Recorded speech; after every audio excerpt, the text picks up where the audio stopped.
So, Sammy, I actually prefer being the underdog. I think it is the desirable spot for us to be in once again, despite the fact that we are the number 2 seed. And it's not like we were, and this is not meant to disrespect Carolina, but it's not like we were a 7-9 win team. We were an 11-win team in a tough division. We earned that number 2 seed. We did a good job of it. And so, yeah, we get to play host to at least 2 games. But it's funny to go out there and see people again. I guess they just don't learn their lesson. Like Dan Orlovsky the other week was like, I give the Bears no chance. And then there was that, who was on Kay Adams' show? I think it was Jeff Garcia. Was it Jeff Garcia was on Kay Adams' show saying, oh, they're going to put up 50. They're the worst team left in the playoff. Like, you don't have to put it that way. Like, if you want to say the Bears are the team with the most question marks heading into the divisional round of the playoffs in the NFC, like that's fair. Like, there's 3 very good teams in addition to the Bears still left in the NFC playoffs. We got rid of all the scrubs, between the Packers and the Panthers. We got rid of the 2 teams who had no chance of winning the Super Bowl. We got rid of the 2 teams who had no chance of going to the Super Bowl. I would say, even though there was some idiot named Sam Block who's like, the Bears have no chance. If you're in the divisional round, you have a chance, especially with the Bears having a chance to not only win this game. I would give them a better than average chance of even hosting the NFC Championship game, which is a real possibility. So go ahead and doubt us. You've been doing it all year. Why switch up now? Why change things? And as a matter of fact, Sammy, let's start the show. Turn up your volume. Because you're about to listen to The Sick Podcast. With Adam Rank. Snap back, 4-man rush. Caleb with a double move. Throw down the left sideline. DJ Moore inside the 5. End zone. Touchdown. Touchdown Bears. They've taken the lead on the Packers. With 1:43 to go, 25 yards. Wow. Say it again. Wow. The sickest Chicago Bears and fantasy football podcast. Sports entertainment like no other. It's gonna be sick. It's Wednesday night. You know what that means? It is time for Take It to the Rank. We are days away from the Bears playing host to the LA Rams in the NFC Divisional Round, as some say, the best weekend in all of football on the calendar year. You have got 4 great games that'll be kicking off Saturday afternoon, leading in through that Bears game on Sunday night. The Bears with a great opportunity. We'll know heading in as that game starts whether the Bears will be slated to go on the road to Seattle or possibly, and of course, this is depending on beating the Rams, trying to put the cart before the horse. But if they beat the Rams, they could be playing host. We will know that by Saturday evening. That game, of course, kicks off 5:30 Central Time. I wish it was a little bit later. Like, it would be nice to be a little bit later and, a little bit colder. Maybe so, but in any event, I'm stalling now because every time I go on CHGO on Monday nights, I don't know if you watch the After Dark. CHGO has a 6-minute intro, so I could have actually just logged in at a different time. I could have logged in at 8:06 instead of being there as early as I am. But listen, without further ado, let's bring in our co-host, as we do every Wednesday from CHGO, our guy Greg Braggs. Hey, Greg, what's going on? Listen here right now. We did not start this show at 6:11 p.m. for you to say Central Standard Time, sir, the only standard time that should be acknowledged. We did not just do that for you to do a little rip job on the intro of CHGO. That's not how we're starting. No, it's not. It's not how we're starting. It's not Jeff Garcia. It's Alex Smith that was the quarterback. Okay. I knew it was some 49ers quarterback who never won a Super Bowl. So I get them all confused. After Well, Montana each week and there Young. has to be a failed quarterback, right? Like Dan Orlovsky last week said that the Bears were going to get blown out by the Packers, and now this week Alex Smith's like, my turn. Yeah. Oh, and if we go on to play Seattle next week, then we can bring out Matt Flynn to come out and be like, I don't think they got a chance. They got no chance.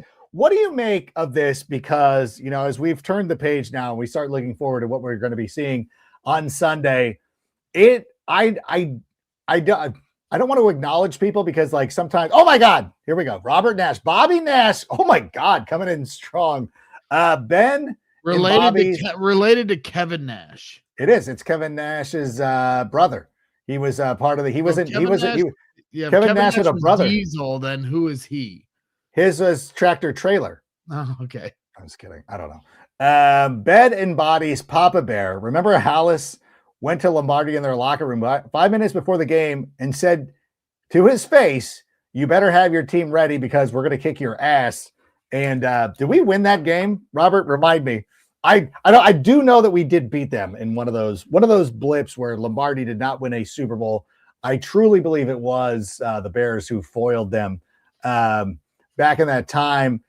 Again, we'll talk about Ben Johnson here in a second, but I do want to go into this point of, like, just the fact that people, I don't know why they're still trading on, there's no way that this can happen. Because I thought, like, after Saturday that people would be like, yeah, it's not sustainable, but yet they keep doing it. Like, at some point you have to acknowledge the Bears, even if you don't think they're going to win, which is fine. You don't have to. You can do with what you want, but we're good. Like, we've got a chance, I would think, right? Greg? Yeah. No, I mean, obviously we all acknowledge how special and unique this season has been, but for anybody to say this isn't about the next 5 years, we can have that debate in the offseason of what this team needs to do to win in different ways next year that doesn't require lightning to strike 5 times in a game. We understand this, but I think there is certainly a pathway to that when you consider that the Bears had essentially 6 turnovers in the game on Saturday and still found a way to win. So as we said on Monday night, it's not like everything went their way for them to pull some miracle game. They had many things going against them and yet still won. So I think the margin of error, is there where you can consider that this team's going to be very good moving forward if they get those things cleaned up. That being said, when you look at this year's iteration and what this team is, like, come on, they win 11 games in the regular season. You've now won a playoff game. You're in the Elite 8. You're in the Final 8 of the NFL. There's no debate anymore of, you can't, like, are we going to move the goalposts until they win a Super Bowl? Is that how it works? Because that's just, I think that's bad poker. Not one person, whether you're a fan of the team or someone outside of the Bears realm, had this team doing this far. And that's not to, call to give up on any opportunity for this Sunday. It's a statement of fact. And so if you want to keep moving the goalposts, you just kind of lose credibility in my mind, and you're making yourself look silly, and you're trying way too hard to diminish a team that's been way too special. And it always feels like, too, and I was just on, so for those of you who might not know, in addition to the NFL Network, I also appear on the After Hour with Jim Rome and James Kelly of Big Head Bets. He comes on the show, and we have a little bit of banter. His segment was today, and I'm actually I'm not in the C block when he's out here doing his thing. And he keeps talking about Caleb Williams about, like, well, like, when you look at his DVR and you look at his ADT and you look at his CIA and his MIA, and I'm like, why are you always pulling out these statistics? Like, who gives a bleep? Because all I care, he won the game. When there were plays to be made at the end of the game, he's making the plays. Like, that's all you can ask for your quarterback. Like, it would be nice and tidy. And it's not like he didn't throw for 360 yards. It just feels unfair to Caleb at this point. As you took a quick sig and I caught you. Like, I used to work in a restaurant, so I knew exactly when to be like, How's your meal, sir? Right when you're taking a drink. You need anything? And then just run away before they finish their drink.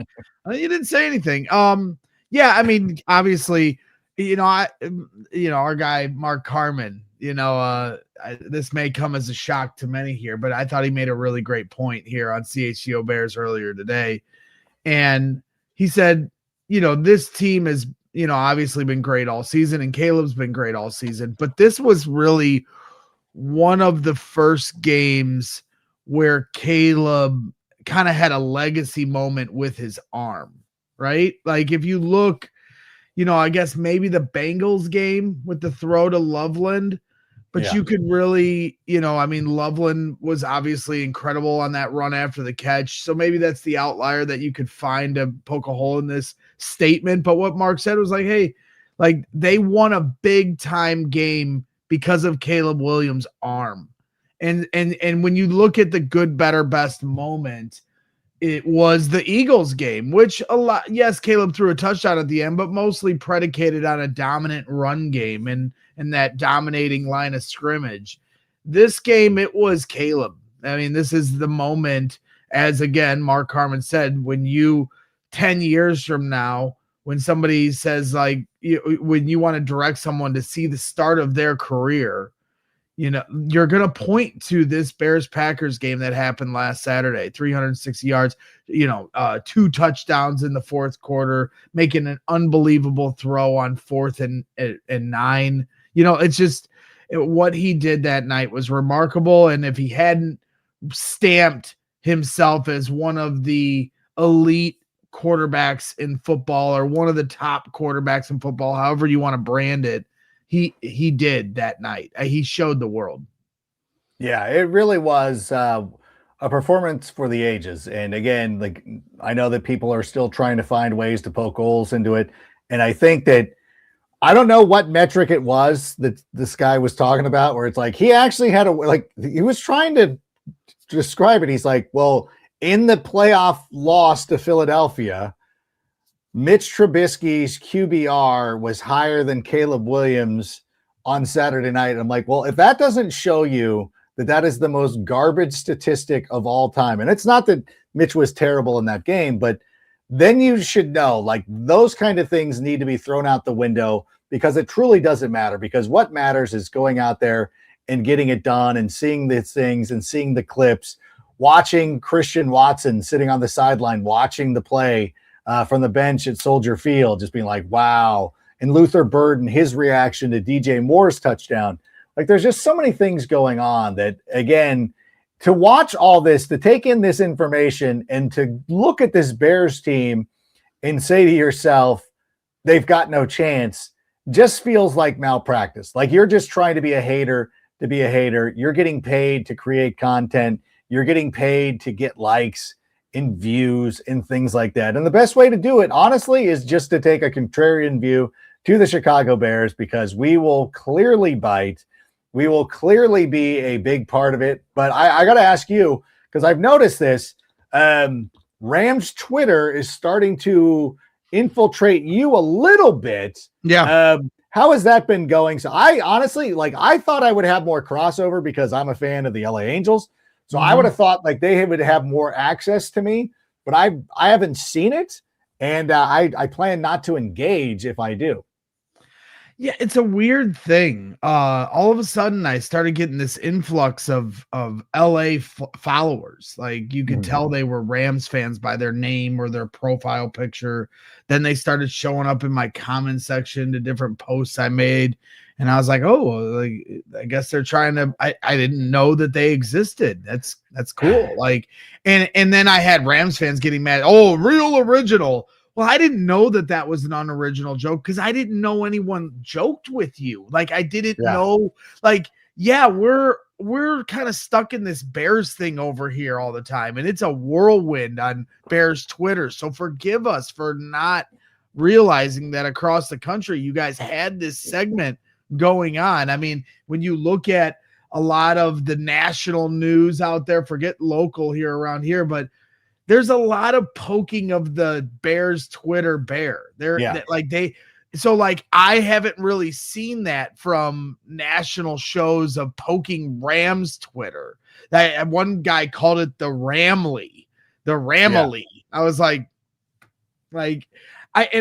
it's kind of just funny, really, because like after 6 weeks of going to war with Packers Twitter and things getting real nasty. Like our guy Shane Marsaw just got like the nastiest DM of all time from a Packer fan, still mad about the loss, and it's comes with the territory on social media. But like I all of us just like are, let's play. Let's see what happens on Sunday. I don't think any of us, it's not like we have all the energy in the world. I can't wait. I haven't felt better about talking Bears in my life than here these last couple weeks, but I just can't really get myself up to have a fake rivalry with Rams fans over the next week. I think we all understand they're a good team. We understand what the Bears can do any given Sunday. The Bears are also a good team, and it's going to be a fun game here on Sunday night. And so it's kind of this bizarre thing where you've got this guy over here trying to pick a fight with you, and you're just like, I'm just going to sit here at the bar. You do your thing. Have fun. It's funny because I think that, you, unbeknownst to you, you have been warring with Southern California sports fans over the last 6 weeks, because I think that the Packers might be more popular in Southern California than the Rams. And I don't mean that as a disrespect thing or anything like that. And I'll give you an example. One of my best friends he loves the Angels, the Kings, the Lakers. He sort of likes the Rams. And even when the Rams won the Super Bowl, he goes, I don't care. He's like, I thought I would be more excited. It's fun. But he's like, I didn't bleed with this team for a lot of years. I just was kind of indifferent, if anything, because back in the day, I used to bring him and our other friend to all these Super Bowls we go to. He's like, I actually like the Patriots more than any team because I think I've seen more Patriots games live than anybody. I'm like, they're all Super Bowls, you spoiled little fan. But it's funny, and I think, and this is no knock against the Rams organization. The Rams organization is amazing. The people who work for the Rams are awesome. Sean McVay is a cool person too. Like, the Rams are a top-notch organization. As a matter of fact, I'm sitting here. I'm drinking out of my Arsenal mug. The same ownership group owns my favorite Premier League soccer club. So I have nothing bad to say about the Rams organization, but the NFL did a disservice to the LA fan base because they left it vacant for a quarter century, nearly. Even actually when the Rams they were out the door, people gave up. Listen, people like me, like I went back to my Chicago roots because I'm like, all right, well, fine. Like, and that was the one where my dad gave up on the Bulls and the Cubs. Never the Cubs really, but the Bulls, and he didn't care about hockey. But he gave up on the Bulls because I was insistent on this. But with the Rams, like when they and then everybody just kind of just went their own way. You root for your, if you have like me, like I have a link to Chicago, so I will root for them. One of my friends, Tyler, was a huge Vikings fan because he loved Randy Moss. My neighbor is a huge Falcons fan because he played Madden in 2004 with Michael Vick. So it is weird. And so I understand that the Rams fans get upset when they talk like, hey, like these jokes aren't funny, but like literally, like nobody knows you exist. And I feel bad for you. Like it should be better for you. Your color commentator on the radio is MJD. MJD never played for the Rams. He played at UCLA. Like, it's not like you have a former Ram on the I think, no, you don't have a former LA Ram on the broadcast because there aren't many around. Like, you couldn't go find Jim Everett or Dieter Brock or whomever. So that's on the NFL. That is not, and the people who do root for the Rams, they're great people. I love it. But we got a football game to talk about. Let's talk about the crowd, because as you're sitting here, we're talking about the hype. The banter between fan bases on Twitter isn't as hype. Do you think that impacts the game? Like, like it's an emotional letdown for the fans. Do you think the players are going to feel that way? Like, hey, we beat Green Bay. We got over that hurdle. Ben Johnson hates that team. Do you think they're going to be able to get up for the challenge this week against the Rams? I mean, that is interesting when you consider that. If I wasn't just trying to sell you a bill of goods here, I think there is something to that for a few different reasons. Like, obviously, the emotional intensity of the Packers game. Even me, I probably won't give up so quickly if the Bears are in a deficit, because the idea of losing to the Packers just makes you sick to your stomach as a fan, right? So then the emotion, the high of that emotion as they come back means even more to you because of that, longest rivalry in the NFL. You've already won one now. So there's a lot of, me, how many times I've said the word house money this year. I think you've heard that more this week than you've heard it all season, because I think a lot of, for me, my threshold of what a successful season occurred a month ago. And I know for a lot of fans, I don't think that occurred until Saturday. And then you also have the fact that it's going to be even colder, which makes it more miserable, which makes you probably have a few less drinks, maybe more. I don't know. But either way, it makes you root differently, because you're more concerned about your feet freezing off your body than you are about screaming and yelling. Then the other variable is the amount of money you have to spend to go to these games. It prices out the real fans. And this happened when the Cubs were in the World Series. Everybody was so excited the first time the Cubs had been in the World Series, hadn't won one since 1908, first time since 1945 since they had been there.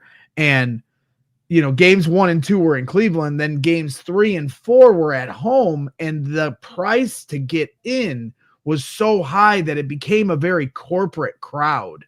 And then it wasn't until game 5, when the Cubs were down 3-1, and I'll try to speed this part up, but it wasn't until they were down 3-1 in the series that I ended up being able to afford to go to the game. And from everybody that had been to all 3, they said that was the best crowd of the 3, because you had real fans in the stands, not the corporate crowd. And so I think there's also that element as well. That being said, when somebody is spending the amount of money they have, I mean, whether you're corporate or you're blue collar, you want to get your money's worth. So I think that you're going to get up for this game. And we all heard the messaging from the Bears players about keeping it down on offense, get loud on defense. All of that message was heard. And so at this point, I think we've all wrapped our arms around this team, and no one wants to see it end. And I think we all understand that we're all pulling from the same rope in that regard. But I think there are some variables to your point that you have to consider. Speaking of which, we do have sound of Caleb Williams talking about the crowd and trying to make the fans proud. If we can roll that, please. Many times now is, I want the Bears fans to be proud to be, supporting us. I want them to come to games away, home, and cheer like no other, like it's our last one. And so, being able to have that moment, those are the moments that you miss and things like that when you're done. And so I try to be grateful for it. I try to take it all in the moment. And so that's what I do in those moments. The best moments are those moments when you can look up in the stands and they're rowdy, they're loving the moment, and then you go to the locker room and your brothers, your family is in there, and they're all smiling and laughing and joking. So those are the moments that you live for as a player. Those moments that you live for as a competitor, and I would say as a leader also.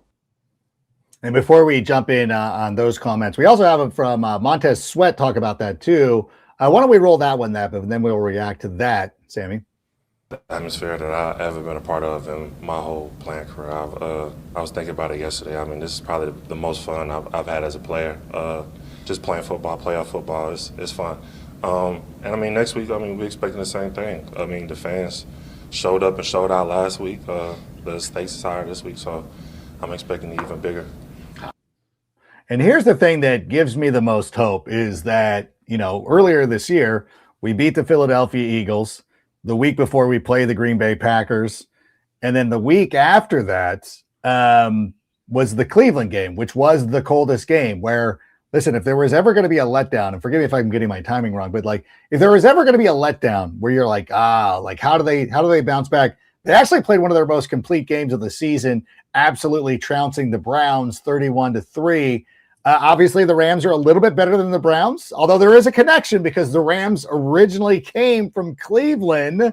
But still, I think that, I have not seen this team take a dip after anything, after winning a big game or anything like that, which gives me the hope that they're going to continue to go out there and play some good football. And I would anticipate that moving forward, especially this week. And hearing the players talk about it, like this is their chance. Like this, you live for these moments. You want to keep the momentum going. Yeah, and the injury report just got released, and outside of some of the players that they've lost for the season, which obviously they, TJ Edwards and Ozzie Trapillo aren't on the injury report because they're done for the year, which is really unfortunate. But outside of that, only Nick McLeod did not practice today. It was a walkthrough, so it's a simulated injury report. But CJ Gardner-Johnson was listed as full, so that should be an indication that he's going to be ready to go. And so I think this team, is going to have all hands on deck that are available to play, which is a big difference than what we've been dealing with all year. And when you talk about the cold, I said it here over this afternoon, but the Bears have dealt with this weather all year. Whatever the weather gods want to throw at the Bears here on Sunday, they'll be ready because you have you've had rain games against the Commanders, and the Saints game was also raining to start. You've had snow games against the Giants and the Steelers, I believe, or maybe the Steelers game was nice, but the Giants game, it was snowing, and the Browns game was freezing, and the Packers game, it was windy both times. Ask the kicker. So to me, you have so many different, times where this team has been tested in that regard. Whereas in LA right now, and maybe you can correct me if I'm wrong, but from what I heard from some people, a guy on Twitter named Tom Paints told me it's 80 and hot outside today. Yeah. And I heard Sean McVay say, well, we're not going to, waste our emotional energy on things we can't control. Certainly respect that, but there is no adjusting to that. There is no adjusting to that. So, you're going to have to adjust on the fly as you get to the stadium on Sunday. And that's a challenge for them. It's not going to make or break the Bears winning for sure, but it certainly doesn't help the Rams. No, not at all. And to your point, it was 80 degrees to you Americans here today. I was out at the driving range. I usually, if you ever watch my videos on social media, anytime I'm at the driving range, I'm typically in a hoodie of some sort, whether it's, regardless. Was actually out here in the polo shirt out there hitting golf balls earlier today. And it's one of those things where you can feel the heat. And I know that the Rams fans have come out and they've been like, well, like this year we had to play I think it was the Jets where it was really cold. The Philadelphia game last year was really cold. I'm like, first of all, you were playing the Jets, which I think is different. I think you were going against the Jets, a team that was maybe not the best team in the NFL. They played, but again, they played very well in Philadelphia last year in the snow. But I will tell anybody that the snow games as compared to just it being cold, I know it seems, for people who aren't aware, it seems ridiculous to say, but like there's a difference between like it's snowing and it's cold and it's just cold, especially being out on the lake, especially when there's like not cloud cover and you're just freezing your rear end off. And as somebody who was out there for that Cleveland game a couple of weeks ago, getting off the airplane at Midway, you're like, all right, I'm going to do this. And I jumped out into Nick Rohde's car. And I was out there waiting for him in my hoodie, like, I can do this. But I knew that I was going to be getting into a car momentarily, walking from his car into the Twisted Shamrock, which, by the way, if you're looking for a place to watch the game on Sunday and you can't make it into the game, go to the Twisted Shamrock. If you're a real Chicago sports fan, I'm talking about the Bears, Bulls, Cubs, White Sox, Blackhawks, Sky, or Fire, you need to be watching the games at Twisted Shamrock. They've got monster TVs in the private party room, over the main bar, and outside over there, and they're awesome patio, which they're not going to probably open, which is fine. But swing by Twisted Shamrock, the place to be for Chicago sports. But as you do that and you go through and you're like, okay, I'm going to places. I went to, what's the place outside of Wrigley Field behind center field? Murphy's. Murphy's, yeah. walking into Murphy's. Like I walked outside of Murphy's that night to go, like I had my kids on the phone. I'm like, do you guys want to see Wrigley Field? Like they're gonna like that. When you're doing that stuff, you're fine. Even walking up to the CHGO tailgate party, being like, when does it get cold here? There are moments where you can handle it. But at the same time, like after a while, and I was sitting there at that game, and I know you were probably taking a shot at me, worried about my feet freezing off, but you're like, the cold gets very old. And if you're not used to it, like it is going to affect you. And I know the Rams want to pretend like it's not, and that's fine, but it really, really, truly will. And I'm not saying that it's going to make or break, but it is certainly an advantage for the Chicago Bears. It's certainly an advantage if they decide to run the football. So I guess my follow-up to that is like, are we going to run the football in this one? And they got to figure it out, right? It's been maybe since the Browns game that they've truly gotten the run game going. And, you know, you try to figure out how that could happen with how dominant and the run game has been all season. And they've always been, even at the end of the year, as they started to struggle a little bit, still stayed at the top of the rankings. But that being said, it's becoming more than a trend here.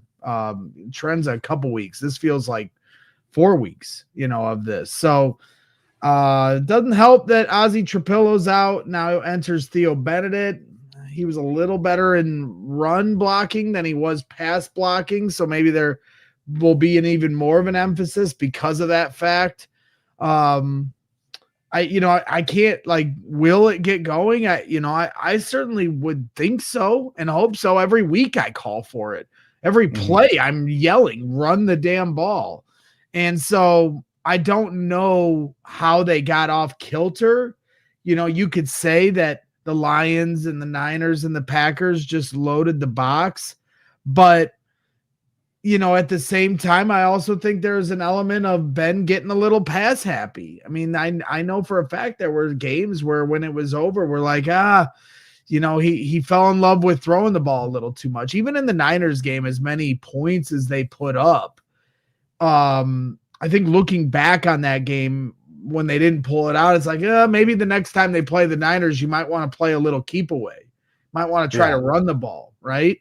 And they didn't in that game. It was a beautiful display of passing in a all-time shootout between Caleb and Brock Purdy, an epic. It was an epic. So, I would think they're going to get back to business and get back to their roots of what got them an NFC North Division championship. That being said, Caleb Williams threw for 360 yards and had 2 touchdowns in the fourth quarter, and they need to win it with their arm. They've got this tight end, Colston Loveland, that's becoming one of the most elite playmakers in football, whether it's a tight end or a receiver. And so they've got some options. And I think one of the under talked about storylines of this week for the Bears, because we're still just kind of glossing the victory and looking ahead to the Rams, is, 2 guys that played last week in Kyler Gordon and Rome Odunze, they made it through the whole game. And they definitely picked on Kyler at the end of the game. But Rome Odunze, everybody talks about the pass by Caleb Williams. How about the catch? How about the catch by Rome Odunze? How about the run or the route he took to find his way to that football as Caleb breaks contain and scrambles to the left side? And so when you talk about, they need to run the ball, well, all of a sudden you've got your whole offensive arsenal in terms of your playmakers at your disposal. And now Rome has a game under his belt. Now he's broken in. And he also just made one of the biggest plays in Bears history. Talk about momentum going into the next week. And when you look at this Rams defense, their defensive front, which is all the Bears talked about today, is how impressive it is. But, obviously they're a little more susceptible in their secondary. And if you look at their numbers, their first 11 games of the season, they were playing like a top defense in the NFL. And their last 7 games, they're giving up around 30 points a game, including to the Panthers here this last week. So while I'm, been the caveman traditionalist, getting the I formation and run the ball, I don't know. I Ben's just going to continue to take what the defense gives him, and that might be the Rams stacking the box and Ben saying, okay, well, we're going to throw then. And if they want to run the ball, Scottish Bear wants to know who is starting at left tackle. I'm assuming it's going to be Theo Benedict. Has that been determined? Has that been announced? Yeah, he'll be your starting left tackle. I don't even think it needs to be announced. Braxton is activated, which is a big deal. He was, been on the injured list for a couple months now. And so the fact that you have a veteran left tackle as your backup swing tackle is a huge thing. I don't think most teams that lose their starting left tackle would still have these kind of guys with experience behind, but you've already had Theo Benedict take Braxton Jones' spot earlier in the year. And if it wasn't for Theo getting injured, we might not have ever seen Ozzy Trapillo this year. I think they were rolling with Theo at that point. So then Ozzy comes in and presses and keeps the job, but Theo has now got an opportunity to come back in, and he'll definitely I don't think it needs to be said by Ben Johnson. He's going to have that job here on Sunday. Lucas wants to know super chat coming in. Adam, I could use some help to get me over the hump in the NFL Fan of the Year voting. I love pretty much all of your content, but especially After Dark, which is not on our network, but still. Any help in getting the fans to vote for Bears 40 is appreciated. Bear down, Jonathan. So the Bears fan voting fan of the year. Yep. Getting that vote out. Jonathan is going for that right now. We need to, okay. So for anybody who's watching right now, I don't have the link to it directly, but if you can go search that out as we're talking, go seek it out and go start voting. Sammy will start working on I'll some say stuff. this much. Jonathan's a friend of mine, as are all Bears fans, but Jonathan and me have become good friends here over the last few years. Jonathan, text me the exact website address, and we'll make sure to say it here on the program before it ends. But yeah, it's getting down. What is the website? How do you go? Well, he's gonna have to text me it because I don't have it right off the top of my hand. But I know he's obviously he's watching, so he'll text me here in a minute. Okay. And we'll get it out there. When we hear it, we'll let you know. It's the NFL Fan of the Year voting. Even if you want to Google it, make sure we're voting for Jonathan. We'll have Sammy working on some graphics. We'll try to get that going. Get some support for the Chicago Bears. The website is www.nflhonors.com/honors/fan of the year. Jesus, make it easier, guys. Well, that's the NFL. NFL.com/honors/fan of the year. Go vote for Jonathan right now. As a matter of fact, as you're answering this question from Lucas, I will let you do that. Is there going to be another hour-long segment of callers calling into ESPN 1000 to debate the etiquette of cheering loudly at games? What are we talking about? The thing of like, don't cheer when we have the ball, or was it something else that was going on? I don't know if they did take it that long, but at the same time, like, it was a message that needed to get across. So, maybe there was some frustration there, but I've heard from many players here this week. Cole was just on Hogan John's saying that they did a much better job. And so, I think that was a real thing that the Bears offense needed, and they came through here this last week. So maybe it won't be as much of a point of emphasis this week. It's funny is because last week we did make that we did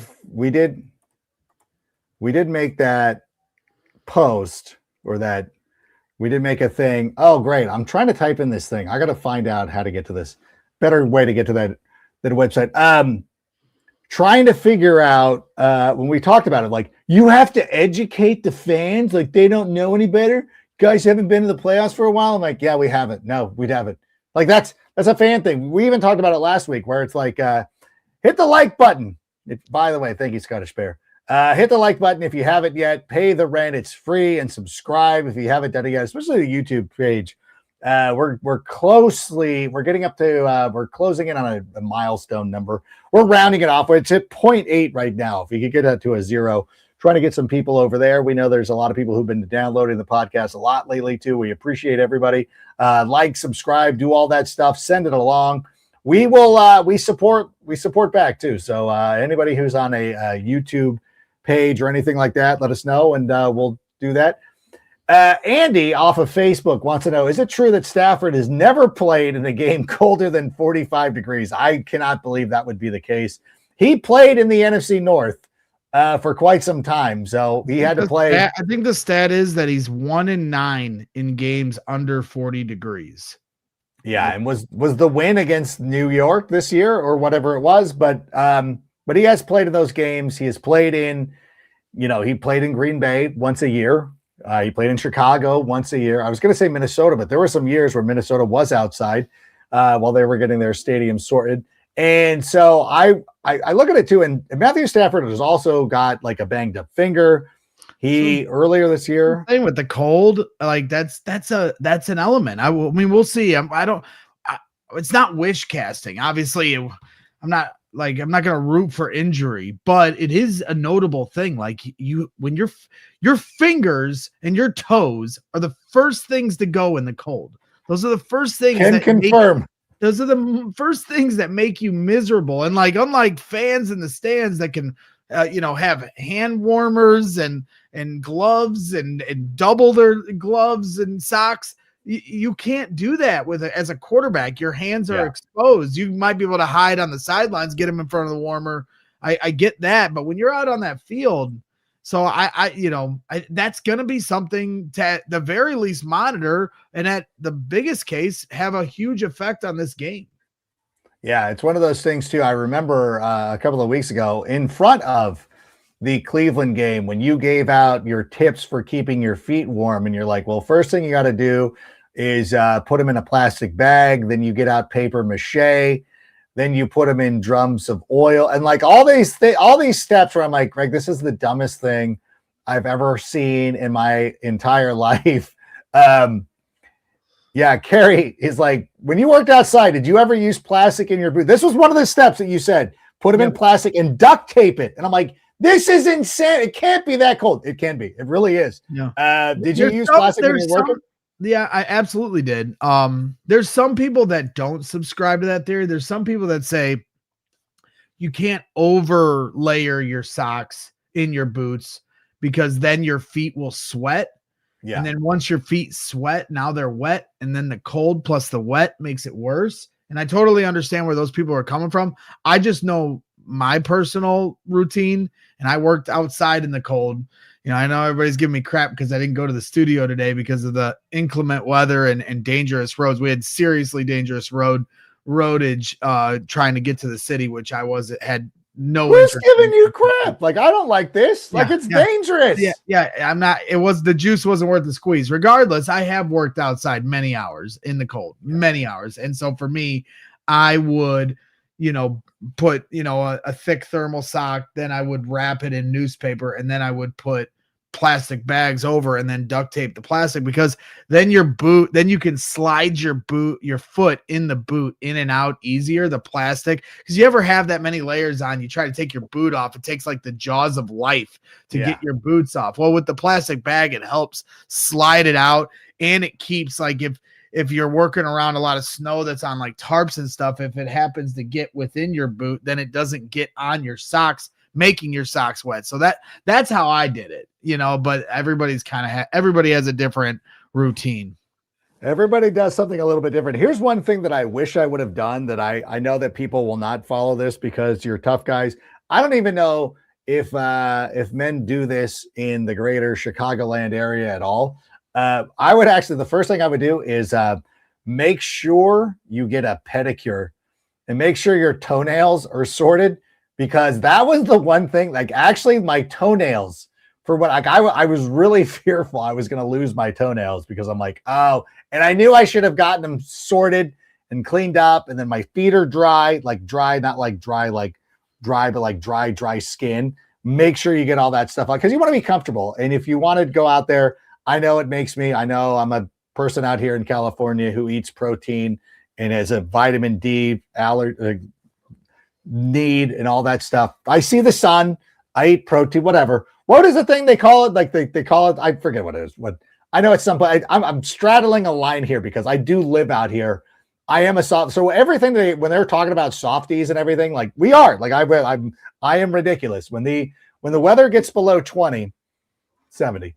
I'm like, it's a little, even then I'm so used to it. I live in a place that's overcast all the time. Let's go to some more of the comments here. Motor Music Michael. Lucas has been giving a lot of great tips, but I want to give some other people an opportunity to weigh in here. Motor Music Michael, who is here weekly. Would you guys rather have CJ or Kyler in at the starting nickel? I hope that what we saw with Kyler, it's just a process of getting his feet wet. I hope that he's going to come out and be a little bit more sharper this week, which is why I tend to favor Kyler Gordon. But Greg, how do you feel about that? Well, that's kind of the interesting thing. And I think it's something that I was planning on addressing some of this talking point here tomorrow too on CHGO, because it was like, if you look at the snap count for Luther Burden, it went down this week because Rome came back. And so it's like the same thing you saw when TJ Edwards and Tremaine Edmonds returned. DeMarco Jackson's snap count disappeared. He had 0 snaps in the final week of the season. And I think Phil Atoshin was going to have a conniption if they didn't get him back in there. Well, then TJ Edwards has that gruesome ankle injury. And then DeMarco Jackson comes in and sparks the defense, and so this coaching staff, for better or worse, is choosing to ride with the guys they started with the season with and not necessarily, continue to roll with the hot hand. And that's a tough balancing act because, you paid these guys big money because they're extremely talented players, but are they ready to play the game? Because at the end of that game, that Bears-Packers game, they were going directly at – they had identified we are looking for man coverage and we are looking to isolate Kyler Gordon and we are going to go after him. And it worked a couple times. Didn't work a couple times. Jaden Reed had a drop that he should have caught on Kyler. Doesn't happen. Kyler did make a couple plays, but – this balancing act of trying to figure out how they're going to play these guys. Now, CJ's also coming back from an injury, but it's not necessarily like it's a concussion. It's not like legs or, like I'm saying, like with Kyler had like a soft tissue, so to speak. So I think they are kind of like in this flux of, how do we play these guys that have, really gotten us across the finish line at the end of the year versus letting these guys that we paid a lot of money to get out on that field. So I don't know. Maybe it's a good problem to have. Maybe it's a bad problem to have. I think the DeMarco Jackson thing kind of cleared some things up for the linebacker position, so I don't think there's any easy answers to answer the question about CJ versus Kyler. The one thing that I like about that is Dennis Allen's favorite weapon is to use that position. And that's why they brought CJ Gardner-Johnson in, and they won their first 6 games with it. It wasn't all because of CJ, but look how many plays he made right out the gate. Yeah. And so the cool thing about CJ and Kyler is they're interchangeable. They can play safety. They can play slot corner. They can even play on the outside if they have to in some kind of unique defensive coverage look. And they're going to send them to the quarterback. And so I could see Dennis Allen getting really creative this Sunday with some different looks. Now that you have both those guys, I could see both those guys. CJ Gardner-Johnson has been playing slot corner because Kyler's out, but CJ Gardner-Johnson's also played safety. You can switch things up to bring everybody to the line of scrimmage, and now you drop him back to safety. When you think he's lined up in the slot, like there's some ways I think they could confuse Matthew Stafford here on Sunday, potentially. No, I think there's a lot of different things that we can do. And I think that Dennis Allen is, obviously he's going to take a lot of slings and arrows because of the defense. But at the same time that we've advanced this far about a year ahead of schedule, because clearly this previous offseason was there to build the offensive reserves. We brought in Ozzie Trapillo, Luther Burden III, and Colston Loveland, who everybody thought were luxury pieces, but now we're looking at it. We're like, well, this is how important these guys were. Ozzie became a starter for us. Colston Loveland was our go-to guy, like one of our go-to guys on Saturday. And of course, Luther Burden III did a great job as Roma Dunze was battling through his injury. So you saw what it was. And next year, there's going to be a similar emphasis put in where they're going to be, going after like defensive linemen, bringing in some other pieces to help fortify that. So what you see now is going to be a completely different defense as they get an opportunity to address a lot of the stuff that was going on this year. So as everybody sits there and goes, what is this guy do? Like, he's trying to do the best that he can, but we do have a little bit, but it is nice going into this one where we have a little bit of a conversation between Kyler Gordon and CJ Gardner-Johnson. Be like, yeah, finally, it's like we do have a true question finally, not just trying to get by the skin of our teeth. Scott Spare has another interesting question here. Do you think special teams will have an impact with the Rams having big issues in that department? And that is one of the things too that I think that when I was watching some of the guys who were discussing this in a gambling aspect and what they're looking at, like special teams keeps getting mentioned. Do you think that this is going to be a huge component coming up here on Sunday, Greg? Yeah, absolutely. I mean, from what I understand, the Rams special teams isn't very good. So, that's going to be something that I think could eventually potentially pay dividends. And from what I'm seeing with the weather, as weather seems to be the theme of tonight's show, is there's a potential for 30 to 40 mile an hour wind gusts on Sunday evening. And that's combined with the cold. So, the ball's a little harder, the wind's a little stronger.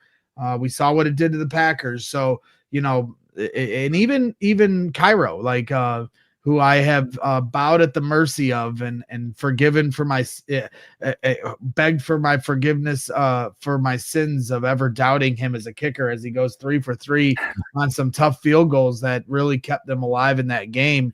That being said, he did on one of the ensuing kickoffs not be able to kick it out of the landing zone, and then the ball started on the 40-yard line and ended up not coming back to bite them.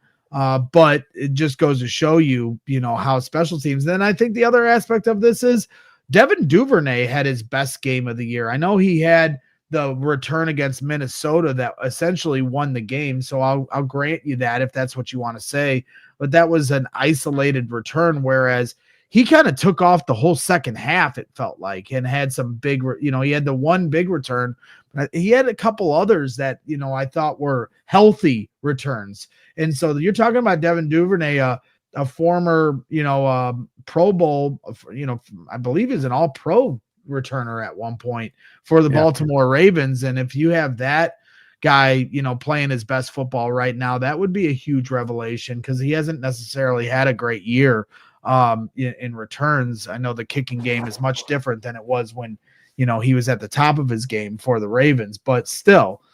So I think those things are certainly a factor. And, the other aspect of it too is Torrey Taylor. Sometimes he has the greatest punts of all times. And other times you're like, why did we draft this dude in the 4th round? I thought he's supposed to be a weapon. Well, they didn't punt in the last game. So I don't, whether it's because the offense is playing well or Ben's just going to go for it every time on 4th down to maximize his possessions, which certainly has me pulling my hair out at times when they're going for it on their own 30. That being said, it doesn't look like Ben has much intention to punt very much. And now you're facing a team in the Rams that has the ability to put up big numbers offensively. I don't think that's going to change very much. So from a punting standpoint for, Torrey Taylor, I don't know how much he'll be a factor this week.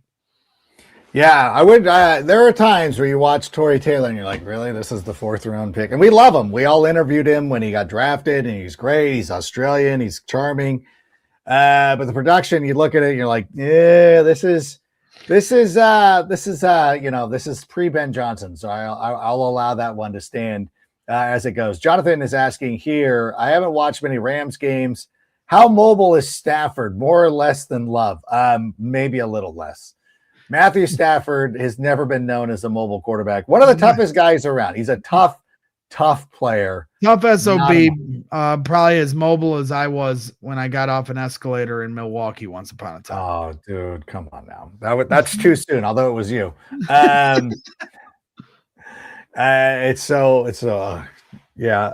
Lucas, this one, the Rams on paper are significantly better than on both sides of the ball. The Rams, though, can get it done through the trend to defy all logic and make good things happen. I agree with this partly. in the fact that again, we're ahead of schedule, but I don't think that it's like we don't need to apologize for it. We weren't expected to be here, but we're here. They let us in, so we're at the party. We might as well make good. Oh, there's an open bar. Okay, I'm going to go out there and get some Glen Gooley Blue or whatever it is. We're in the dance now. So anything about like what our rosters look like or anything, it doesn't really matter. We need to win 2 games to get to the Super Bowl. And I feel really good about our chances with this one. And I hope that the players do too. I think that, again, like all this stuff, like, are we good on paper? Do we do this? No. I think the one thing about the on paper aspect is that the paper can be a little deceiving too. Yeah. Again, the Bears haven't been at full strength on defense, and you can make the argument they're still not, but they're certainly much more at full strength now than they were earlier in the season. As I said earlier, the Rams defense was much better the first 11 games than they have been the last 7 games they played. So you could say overall, just like the Bears run game, if you look statistically, that's one of the top run games in football, but it hasn't been over the last 4 weeks. So I think coaches are more going to look at what's been going on recently versus the totality of the whole season. The Bears are a much different team than they were the first 4 weeks of the year, as are the Rams, whether that's for better or worse. And I heard Nate Tice bring this up, and I thought it was such a great analogy of it's kind of like a basketball analogy when you talk about like on paper, again, the statistics and the completion percentage that everybody obsesses about with Caleb Williams. Well, they also have the most explosive plays in football, and that continued in the wild card against the Packers. They hit like 7 or 8 explosive plays, and all through the air too. And so while you could have a higher completion percentage by taking a lot of layups or little mid-range jumpers, they go for the 3-pointers, and that's what the NBA trend has been for 10 years since Steph Curry kind of flipped the whole league on its head. Now teams, they're not worried about that level of interior efficiency. They're going for the home run because, if you get a 30-yard pass, as Nate Tice said, well, that's, how many completions, short yardage completions would it take to get there? So right. Yeah, you go 1 for 4 trying to get the 30-yard pass, or you can go 6 for 6 to try to get the same 30 yards, right? So, I think from a paper aspect, I think some of the statistics kind of trick you a little bit in terms of who the Chicago Bears are. And obviously we know the Rams are a good team. I'm not trying to trick you with stats that the Rams aren't a good team. They are, but at the same time, they probably were playing at a much higher clip in the middle of the season than they have been recently. Yeah, it's one of those things too, where you want to make your point by pulling out these statistics that you're like, yeah, it's great. Like these advanced metrics or anything that you speak of, it's like, it doesn't really matter once you start playing football. Like, I get it. Why don't we I remember back in the day, like playing Super Tecmo Bowl and being like, I want to see how many throws I can make without throwing an interception or an incompletion or anything like that. And you kind of rig it that way and kind of go around and be like, hey, look at this. And this is what I'm doing. Like, it's just nonsense. Like, let it go. Peter Bukowski tried to EPA us to death for 6 weeks to prove, to find the Da Vinci Code of why the Bears were going to lose to the Packers. It didn't work. You can only EPA us so much. You gotta, at some point the game's going to be played on the field, and the clock moves very quickly. And that was the other point I was going to make about on paper. The Rams are a great passing team, but they have like Puka Nacua, who's arguably one of the best players in football. But really what they need to do in this game is they need to run the ball. They need to try to establish, because they let the Panthers get too many possessions, and then the Panthers got all these points. Now they're in a shootout. So, as great as Matthew Stafford, MVP, 47 touchdowns, Puka Nacua, really the game plan for them should be to run the ball more than pass, so they don't have to get caught up in another shootout. So, I don't know how much the paper is going to tell the story here on Sunday. Yeah, it is really just one of those things of just trying to find, working with people who do this too, who are always like, I want you to find me numbers that make my case instead of letting things play out, watching it, and trying to interpret what you're seeing. And again, I think with Caleb, not taking easy throws or doing anything like that and just going out there and making the plays. The Bears are an explosive team and they go out there and they put up points in bunches and it makes for entertaining and thrilling football. And you just love to see it. And it's a reason why. And like knowing this too, and like knowing fans just being like, God, I thought we were about to lose. I'm shocked that they didn't, it's just like, the Bears have kind of earned it. Like even then, we're talking about like the clutchness and everything, and people are like, well, he didn't do it against San Francisco. He didn't. And you're like, well, I mean, like, but there are 7 other examples of him doing it to where when he doesn't do it, it feels like the outlier as opposed to like everything is crashing in around him. But I did want to do it as we wrap this up. I did want to go to Evan's thing. Because this has been a trend that's been going on Bears Twitter over the last couple of days, especially now as the weather is starting to move in. Is this playoff run going to save Soldier Field? With the team owning the land in Arlington Heights, it is going to be very difficult because I don't know unless you can build a Bears amusement park, build a bunch of hotels this is where when you fly into O'Hare on Saturday, you stay here. Maybe you move out of Lake Forest and use that land for your training facility or whatever it's going to be. But at the same time, as somebody who came in for that Cleveland game, so I was there until this week, which could be surpassed, which was the coldest game of the year. I got real romantic about the idea of being at Soldier Field, being out there on the lake.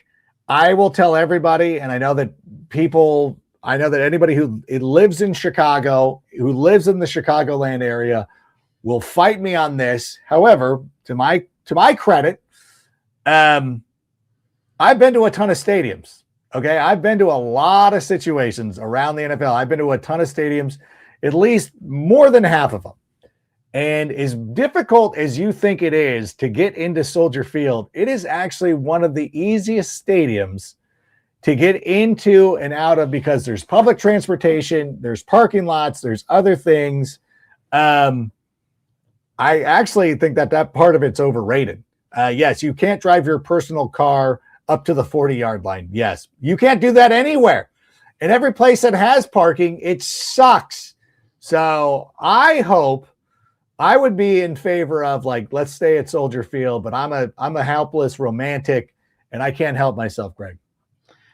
Yeah, I mean, I think we all see the sentimental value of that stadium after the last couple Bears wins over the Packers. There's no denying that, but sentimental value doesn't trump monetary value, and the Bears could be a much more successful franchise and organization if they had a stadium that hosted the events 365 days a year. And it would help your football team. It would help, who you're able to bring in. And so I get it.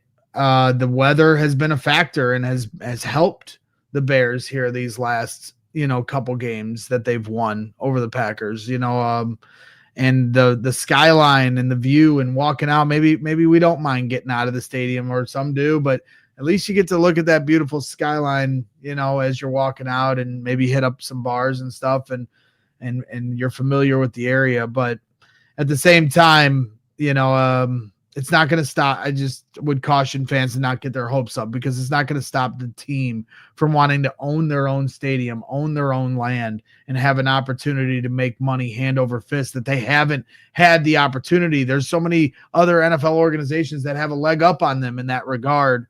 And the Bears could need to take advantage of those things. And so there's a trade-off, and we'll lose some things. And I think the frustrating part for a lot of fans is like, well, why can't we build a stadium with a retractable roof, or even, something that has the semblance of open air, to be able to bring some of the elements into the game.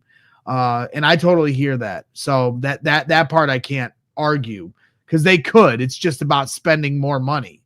So they've said they're just going to do a closed roof. And I know a lot of, you're already seeing a lot of duplicates of what the Raiders stadium is in terms of blueprints and stuff. So I'm not a big fan of that either. I'd rather have something unique like the Viking stadium has.